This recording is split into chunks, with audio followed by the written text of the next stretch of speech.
What Lives in the Woods, Chapter 14. A typewriter is sitting on a small table in a room at the back of the store. I gasp, wondering if it's the same one Leo saw. The typewriter! Wasn't this at the antique shop? Will looks confused. Wait, you've seen this before? No, but my brother did. He said it was in the window of an antique shop down the street. I take a few steps closer and run my fingers over the cool metal. It's exactly like the one I've always wanted. The buttons are all there and the paint is still in perfect condition. It hardly even looks used. Hmm, I never noticed it there.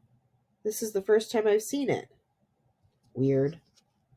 I nervously glance back at the door that leads into the main bookstore area. Is it okay that we're doing this right now? I don't want you to miss anyone shoplifting out there. Shoplifting? Will asks with a mischievous grin. Where are you from anyway? Let me guess. Chicago? How did you know that? A lot of people who come here for vacation are from Chicago. Plus, my older sister is in college there, DePaul. Her bike got stolen on campus the very first week. I make a sour face and tell him that stinks. Stuff does get stolen in Chicago a lot. I never leave my bike anywhere without a lock on it. And once, even with that, someone took my back tire. Just the tire. Who does that?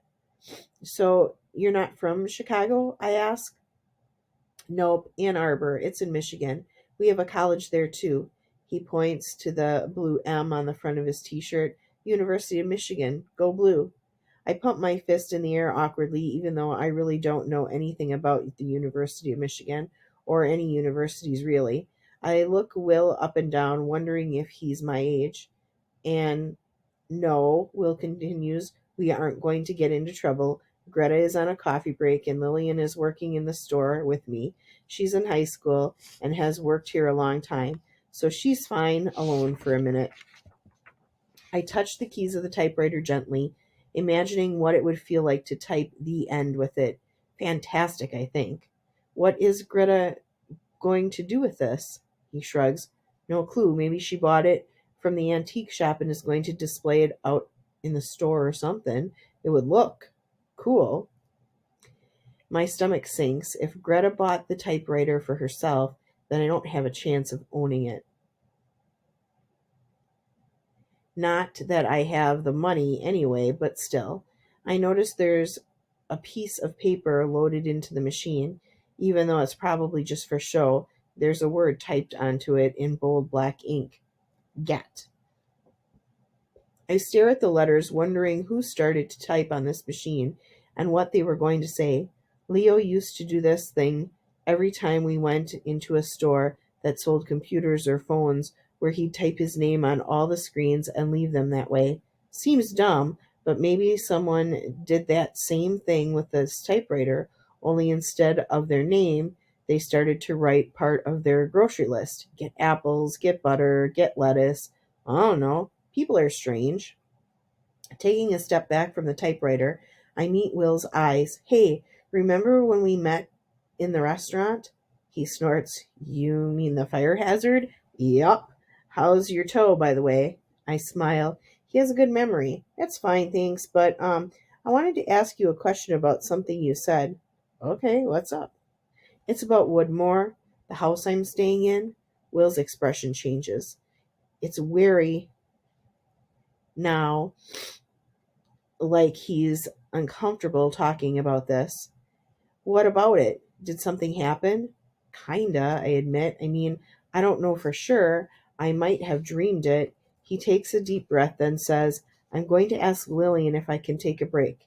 We can go somewhere else and talk. Peeking around the room, I shrug. I guess, but what's wrong with here? Greta works part-time at the Historical Society. She's really into the history of towns around here, but she also gets super offended when people talk about the legends. He scoffs. Last week, a film crew came here from one of those ghost hunter shows on TV, and she got so mad. Said it's disrespectful to the people and the real history of these towns to talk about such nonsense. So if she came back and overheard us, she'd be mad. I ask. Totally, he confirms. Hold on, I'll be right back. Will walks through the door back into the main part of the store. While he's gone, I draw closer to the typewriter again. I know I shouldn't, but I want to type on it. Just one letter. I look back to the door, listening for footsteps or any clue that Will is coming back, and when I get nothing but silence, I do it. I press the G. The little metal part flips up, hits the paper, and leaves behind nothing. No G. Huh. I try it again, and this time a little harder, in case you have to do that with these things. As much as I want a typewriter, I've never actually had the chance to use one. When the G doesn't appear again, I bend down and look into the machine. Maybe it's out of ink. Possible, but then how did someone type the word get? An idea pops into my head. Perhaps a person typed that word a really long time ago, and the antique store just left the paper in it, hoping people would believe the typewriter works, so they buy it. Ha, if that's true, then the people who own the antique store are kind of jerks. Will comes back into the room. Okay, all set. Hey, does your boss know this doesn't work? I point at the typewriter. It doesn't, he asks, leaning in to look closer. But there's a word typed on it. I know.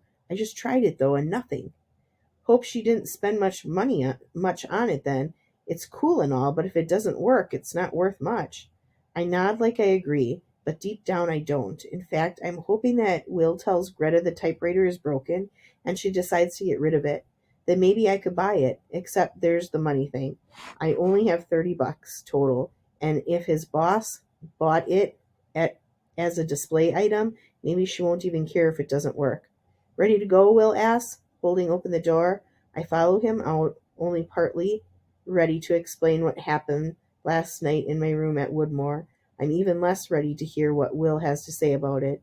If the expression on his face was any clue, then I'm in for some scary stuff. Hopefully it's enough to get me one step closer to going back home.